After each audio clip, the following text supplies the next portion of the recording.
আমরা আর্জেন্টিনাকে ভালোবেসে এবং মেসিকে ভালোবেসে মেসির খেলা দেখে আর 2022 সালে বিশ্বকাপ পাওয়ার জন্য আমরা 2022 ফুট পতাকা তৈরি করেছি এলাকার যুব সমাজ মিলে। এই চাটমোহর উপজেলার 500টা ইউনিয়ন বালুদিয়ার গ্রামের যুব সমাজ সবাই মিলে। আর আমরা এই 2022 ফুট পতাকা তৈরি করেছি, কিন্তু আমি এখনও একটা গেঞ্জি কিনি নাই, আর্জেন্টিনার গেঞ্জি কিনি নাই। এই কারণেই 1.5 মাস পর আমরা আবার চ্যাম্পিয়ন হব এবং 4 স্টার জার্সির আলা গেঞ্জি কিনবো আমরা।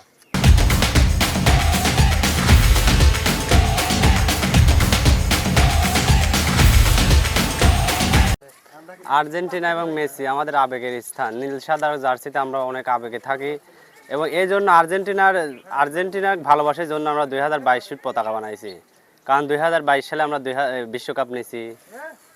আর মেসিকে আমরা ভালোবাসি, মেসির আর্জেন্টিনাকে ভালোবাসি, কারণ আমাদের আর্জেন্টিনায় অনেক সিনিয়র প্লেয়ার আছে, যেমন ম্যারাডোনা আছে। দেশ ও বাইরে সবার কাছ থেকে টাকা সংগ্রহ করা হয়, মানে ফান্ড সংগ্রহ করে আমরা প্রতি বছর ন্যায় এবারও 2022 ফুট আর্জেন্টিনা পতাকা তৈরি করেছি। আমরা আমাদের আরেকটা পদক্ষেপ আছে যে আমরা যে প্রত্যেক দিন আমাদের যে খেলা হবে আর্জেন্টিনার সাথে, সেই দিন প্রত্যেক দিন খিচুড়ি রান্না হবে।